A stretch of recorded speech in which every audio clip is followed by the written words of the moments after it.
रूस ने कभी इसकी उम्मीद नहीं की थी। जैसे ही पुतिन की सेनाएं सुमी ओब्लास्ट में फिर हमला करने वाली थी, कुछ आसमान में चला गया, अदृश्य और खतरनाक। यूक्रेन ने जो भेजा वह सोवियत स्टील और संयुक्त अमेरिकी और फ्रांसीसी तकनीक का मेल था। आक्रमण करने की चाह रखने वालों को जो आने वाला था उसके लिए कुछ भी तैयार नहीं कर सकता था। एक घातक हमले ने रूसी हमले को शुरू होने से पहले ही नष्ट कर दिया और उसके भीतर एक सूक्ष्म व्यंग्य की झलक थी। ये हमला सोवियत युग के प्लेटफॉर्म से हुआ जिसे रूस ने अप्रचलित माना था। यूक्रेन ने दिखाया कि अप्रचलन नजरिए पर निर्भर है। जब देखने वाला यूक्रेन हो, पुराना फिर नया बन जाता है। कभी बेकार समझा गया वही आसमान में घातक राक्षस बन जाता है।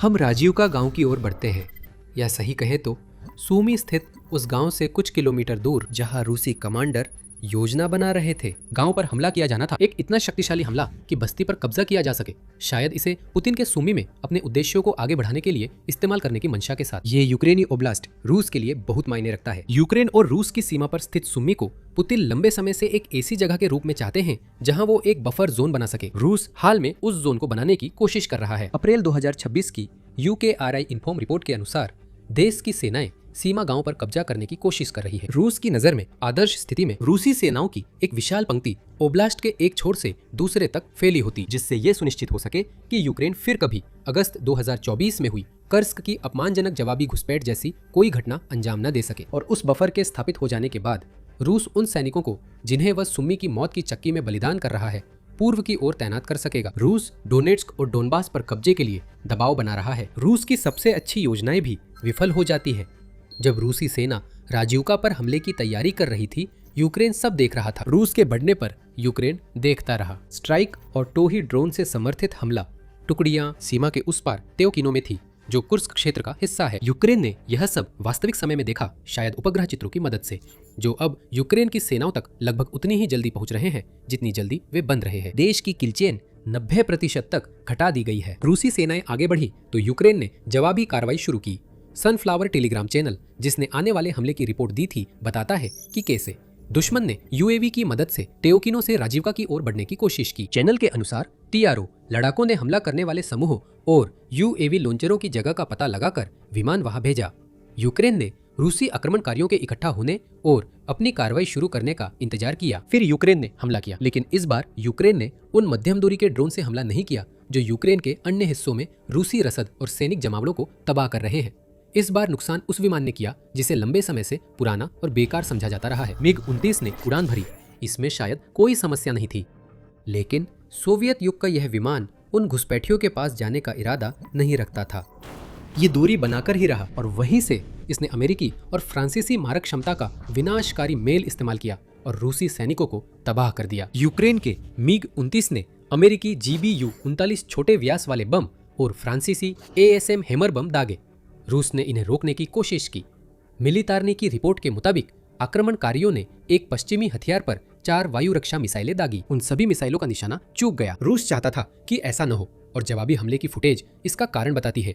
सनफ्लावर के 32 सेकंड के वीडियो में दिखता है कि यूक्रेन के पश्चिमी हथियारों ने आगे बढ़ने की कोशिश कर रहे रूसियों पर कितना भयंकर कहर बरपाया। हम देखते हैं कि कई जबरदस्त धमाके होते हैं जिनसे धुएं के गुबार आसमान में उड़ते हैं, और जो रूसी खुद को सुरक्षित समझ रहे थे वे भी लड़ाई से बाहर कर दिए गए। उन्हें इसका पता तब चला जब यूक्रेन के बम उन पर गिरने वाले थे। और जहां तक राजीवका पर होने वाले हमले की बात है, वो तो हुआ ही नहीं। ये हो ही नहीं सकता था। रूसी सेना यूक्रेन के शानदार हमले के बाद की स्थिति से निपटने में ही व्यस्त थी। गांव एक और दिन लड़ने के लिए बच गया है, और वो बफर जोन जिसे पुतिन सूमी में इतनी शिद्दत से चाहते हैं, उसे अभी इंतजार करना पड़ेगा, अगर वो कभी बना भी तो। यूनाइटेड 24 मीडिया के अनुसार यूक्रेन के सोवियत विमान और पश्चिमी मारक क्षमता के संयोजन का निशाना 1427वां मोटराइज्ड राइफल रेजिमेंट था, जो सुमी के आसपास उत्तरी सीमा पर सक्रिय रहने के लिए जाना जाता है। इस रेजिमेंट का इतिहास मिश्रित रहा है। मार्च 2025 में यह रूसी जीत का हिस्सा था, क्योंकि इस रेजिमेंट के सैनिक वेसेलेवका बस्ती में घुसने में कामयाब हुए और वहां रूसी झंडा फहराया। पुतिन को ये बहुत पसंद आता। रूस के नेता के लिए झंडा फहराना असली जीत के बराबर है, क्योंकि इन तस्वीरों और वीडियो का इस्तेमाल रूसी प्रचार अभियान को बढ़ावा देने के लिए किया जा सकता है। इस बार ऐसा लगता है कि कब्जा असली था, लेकिन जो बात भी बहुत असली है वो है इस रेजिमेंट द्वारा तब से दिखाई गई अयोग्यता। शायद बहुत सारे अनुभवी ऑपरेटरों को खो देने के कारण 1427वीं रेजिमेंट ने राजीवका पर हमला करने से कुछ दिन पहले अपमानजनक क्षण झेला था। यूक्रेन के नागरिक ढांचे पर हमले तेज करने के आदेश मिलने के बाद 1427वीं रेजिमेंट के सैनिकों ने मोल्निया 2 ड्रोन से निशाना साधा। उन्होंने ग्लुस्कोवो में एक नागरिक वाहन को जा मारा जो कि कुर्स्क में है। रूस की 1427वीं रेजिमेंट ने राजीवका पर हमला करने से पहले अपने ही पैर पर कुल्हाड़ी मार ली। यूक्रेन का हमला इस समूह के लिए एक हफ्ते में दूसरी बार अपमान है, जैसे घाव पर नमक छिड़कना। यूक्रेन के MiG-29 ने रूसी हमलावरों को खत्म करने के लिए नमक छिड़का है। रेजिमेंट ने तैनाती का एक अहम ठिकाना खो दिया और यह रूस के लिए इससे भी बदतर समय पर नहीं हो सकता था। राजीवका में फ्रंटलाइन मार्च से लगभग वही है। यूनाइटेड 24 मीडिया की रिपोर्ट के मुताबिक रूस आखिरकार कुछ प्रगति करना चाहता था, लेकिन एक झटके में सारे प्रयास नाकाम हुए क्योंकि पश्चिमी ताकत ने फिर दिखा दिया कि वह रूस के पीछे के इलाकों में तबाही मचा सकती है। आइए उस ताकत के बारे में थोड़ी देर बात करते हैं। यूक्रेन ने रूस पर जो हमला किया वह GBU-39 और ASM हैमर का संयोजन था। दोनों का यूक्रेन में लंबे समय से इस्तेमाल होता आ रहा है और इसके पीछे वाजिब वजह भी है। ये बेहद विनाशकारी हथियार है। GBU-39 एक गाइडेड गोला बारूद है जो मूल रूप से 113 किलोग्राम के बमों को 74 किलोमीटर दूर तक के लक्ष्यों पर गिराने की सुविधा देता है। ये रूस के ग्लाइड बमों से कुछ हद तक मिलते जुलते हैं, लेकिन तकनीकी रूप से कहीं ज्यादा उन्नत है। अमेरिकी वायुसेना के अनुसार GBU-39 सिस्टम में एक स्मार्ट कैरियर है जो अधिकतम 4 बम साथ ले जा सकता है, जिसे आंतरिक बे और बाहरी हार्ड पॉइंट से लॉन्च किया जा सकता है। ये बम अपने लक्ष्य तक पहुंचने के लिए GPS सिग्नल का इस्तेमाल करते हैं और इन्हें किसी भी मौसम में दिन या रात कभी भी लॉन्च किया जा सकता है। GBU-39 में लक्ष्य निर्देशांक लॉन्च से पहले जमीन या हवा में लोड होते हैं। दूसरा विकल्प पायलटों और टीम को मिशन के दौरान नए लक्ष्यों पर तुरंत प्रतिक्रिया की सुविधा देता है। $40,000 प्रति यूनिट के ये सस्ते शक्तिशाली बम हैं और यूक्रेन ने इन्हें MiG-29 से सफलतापूर्वक लॉन्च किया है। ASM हैमर एक समान हथियार है। यह भी स्टैंड ऑफ गोला बारूद है। हैमर सभी मौसमों में दागा जा सकता है। यह मॉड्यूलर है, जिससे पता चलता है कि ASM हैमर क्या है। ये कोई बम नहीं बल्कि एक किट है जिसे कई तरह के अनिर्देशित बमों के अनुरूप तैयार करके जोड़ा जा सकता है, जो उन्हें सटीक निर्देशित गोला बारूद बना देता है। फ्रांस ने इस बम किट के वर्जन बनाए हैं जो 125, 250, 500 और 1000 किलोग्राम के बमों से जोड़े जा सकते हैं। यूक्रेन के पास शायद 250 और 1000 किलोग्राम बमों के लिए किट्स हैं, क्योंकि ये सबसे लोकप्रिय है। भंडारों के मामले में भी एक स्पष्ट निरंतरता दिखती है। फ्रांस ने यूक्रेन को हर महीने 50 से 60 बम किट्स देने का वादा किया है। हाल ही में उसने यूक्रेन को ये किट्स बनाने का लाइसेंस भी दिया है। ASM हैमर बमों की रेंज 70 किलोमीटर से कुछ ज्यादा है, जो किट्स के विंगलेट्स और सॉलिड रॉकेट मोटर के कारण है। ये GPS और इनर्शियल नेविगेशन सिस्टम का कॉम्बिनेशन इस्तेमाल करते हैं, जिससे इनकी सर्कुलर एरर प्रोबेबिलिटी लगभग 10 मीटर होती है। आर्मी रिकॉग्निशन रिपोर्ट के अनुसार ये बम ताकतवर है, तेजी से वार करते हैं और फ्रांस, भारत, मिस्र, क्रोएशिया जैसे कई देशों द्वारा इस्तेमाल होते हैं। कतर, मोरक्को और निश्चित रूप से यूक्रेन। ASM हैमर बम भी GBU-39 की तरह पश्चिमी विमानों जैसे F-16 के लिए बनाए गए हैं। राफेल और मिराज 2000D और F-1 फाइटर जेट्स। फिर भी यूक्रेन ने MiG-29 से इन्हें लॉन्च किया। जवाब इस बात में छिपा है कि पुतिन के आक्रमण की शुरुआत से यूक्रेन ने MiG-29 को किस रूप में बदल दिया है। रूस ने इस सोवियत युग के जेट को अप्रचलित माना था, ऐसा नहीं है। यूक्रेन ने इसे साबित कर दिया है। आगे बढ़ने से पहले याद दिला दूं, आप मिलिट्री शो देख रहे हैं। ये वही जानकारी है जो आप देखना चाहते हैं। सुनिश्चित करें कि आप चैनल को सब्सक्राइब कर चुके हैं और नोटिफिकेशन चालू कर चुके हैं। हम आपको रूस के आक्रमण की शुरुआत में ले चलते हैं। आक्रमण के लगभग 1 महीने बाद 27 मार्च 2022 को ग्लोबल डिफेंस कॉर्प्स ने वही सवाल पूछा जो उस समय कई लोगों के मन में था। रूस ने MiG-29 विमानों को शुरुआती आक्रमण में क्यों नहीं इस्तेमाल किया? ये निश्चित रूप से ऐसा मामला नहीं था जिसमें रूस अपने अधिक उन्नत हवाई संसाधनों को बाद के लिए बचा रहा हो। रूस ने आक्रमण के शुरुआती चरणों में Su-34 और Su-35 विमानों का इस्तेमाल किया, साथ ही पुराने एयरफ्रेम जैसे Su-24 और 25 का भी उपयोग किया, लेकिन MiG-29 पूरी तरह से गायब था। उस समय इस कदम के पीछे एक निश्चित तर्क था। यूक्रेन के पास अपनी खुद की अपेक्षाकृत बड़ी MiG-29 फ्लीट थी, जिसमें सोवियत संघ का हिस्सा रहने के दौरान उसके पास 56 फाइटर जेट बचे हुए थे। रूस ने सोचा कि एक जैसे विमान भेजना अच्छा विचार नहीं होगा। साथ ही रूस द्वारा भेजे अन्य फाइटर कथित तौर पर बेहतर थे। MiG-29 को पुराना माना जाता था, यहाँ तक कि रूसी मानकों के हिसाब से भी, जो सोचने में भी अजीब है। रूस ने यूक्रेन के खिलाफ कई सोवियत युग के हथियारों का इस्तेमाल किया है। पुराने फाइटर के प्रति यह अनादर फरवरी 2009 की एक जांच में भी दिखा था, जिसमें पता चला कि रूस के पास मौजूद 291 में से करीब 200 MiG-29 उड़ने लायक नहीं थे, क्योंकि वे खराब हालत में पहुंच चुके थे। वे सिर्फ रूसी वायुसेना की संख्या बढ़ाने के लिए थे। उनमें युद्ध क्षमता नहीं थी, जिससे रूस के अपने फाइटर जेट्स को लेकर सोच साफ हो जाती है। MiG-29 यूक्रेन के लिए उपयुक्त नहीं है, टूटा हुआ, ये पुराना है अपने काम के लायक नहीं और रूस के पास दूसरी जगह जो हवाई ताकत है उसके मुकाबले ये कुछ भी नहीं। लेकिन जैसा कि इस युद्ध में कई बार हुआ है, यूक्रेन ने न केवल रूस को गलत साबित किया है बल्कि यह भी दिखाया है कि एक ऐसा देश जो वास्तव में नवाचार करने में सक्षम है और जिसे अपने सहयोगियों का समर्थन प्राप्त है, वह रूस जिस चीज को एक पुराना हवाई प्लेटफॉर्म मानता है उसे एक महत्वपूर्ण संपत्ति में बदल सकता है। यूक्रेन ने आक्रमण की शुरुआत से ही अपने MiG-29 विमानों के महत्व को समझ लिया था। आप कह सकते हैं कि पश्चिमी विमानों के देश में आने से पहले उसके पास कोई असली विकल्प नहीं था, जो पुतिन के आक्रमण शुरू करने के कुछ साल बाद ही हुआ।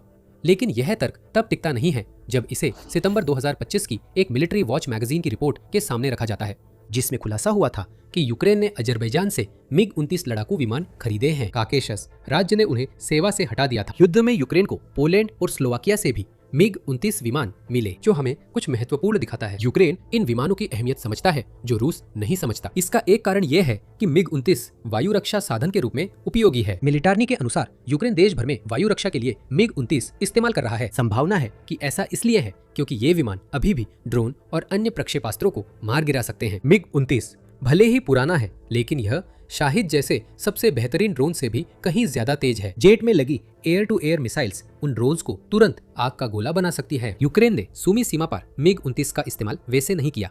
1427वीं मोटराइज्ड राइफल रेजिमेंट के हमले की कोशिश को बुरी तरह पस्त करने में MiG-29 को दूर से वार करने वाले साधन के रूप में इस्तेमाल किया गया, जो पश्चिमी हथियारों को दागने में सक्षम है। ये वो चीज है जिसकी रूस ने कभी कल्पना भी नहीं की थी, और ये भी एक ऐसी चीज है जिसे रूस जवाब में नहीं कर सकता। अमेरिका और फ्रांस रूस को GBU-39 और ASM हैमर देना शुरू नहीं करेंगे। ये हथियार सिर्फ यूक्रेन के लिए है, और ये यूक्रेन की सूझबूझ और सहयोग का एक और उदाहरण है जो साफ तौर पर नजर आता है। यूक्रेन और उसके पश्चिमी साझेदारों ने MiG-29 और अन्य सोवियत विमानों को रूस के खिलाफ इस्तेमाल लायक जेट में बदलने के लिए कड़ी मेहनत की है। MiG-29 से पश्चिमी हथियार दागना नया नहीं है। मई 2024 में आर्मी रिकॉग्निशन ने बताया कि यूक्रेन ने MiG-29 को पश्चिमी गोला बारूद तैनात करने के लिए संशोधित किया। उन्हें यूक्रेन के Su-24 और Su-27 बेड़े के साथ इस तरह बदला गया कि वे अमेरिका, फ्रांस और यूके के खास गोला बारूद लॉन्च कर सके। उस समय आउटलेट ने यह रिपोर्ट किया था। ASM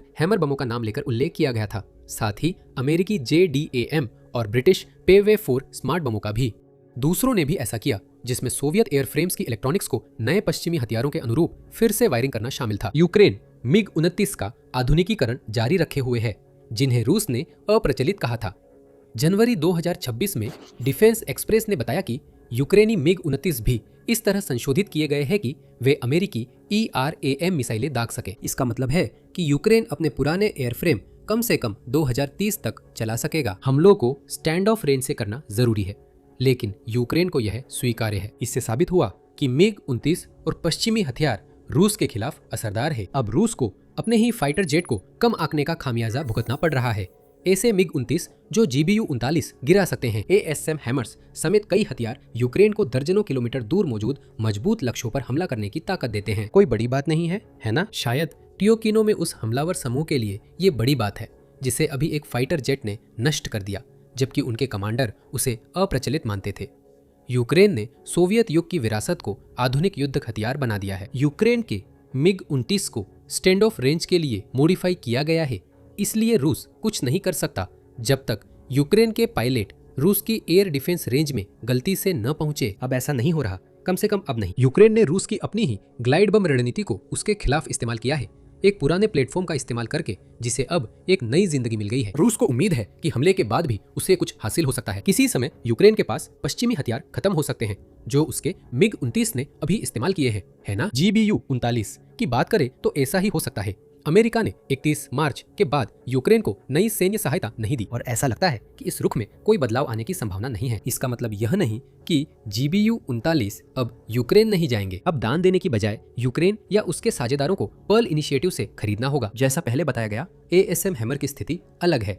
हर महीने 50 से 60 ASM हैमर यूक्रेन भेजे जाते हैं। अब यूक्रेन के पास खुद हैमर बनाने का लाइसेंस है। जल्द ही ये बम यूक्रेन या साझेदार देशों की फैक्ट्रियों से बनकर निकलेंगे, ताकि उन उत्पादन लाइनों को रूसी मिसाइलों की पहुंच से दूर रखा जा सके। हालांकि अगर ऐसा कुछ भी न हो, यूक्रेन के पास इन पश्चिमी हथियारों का सीमित भंडार था। रूस फिर से सक्रिय किए गए MiG-29 के स्टैंड ऑफ हमलों से अब भी सुरक्षित नहीं रहेगा। क्यों? एक शब्द, रिवन्यूवाच।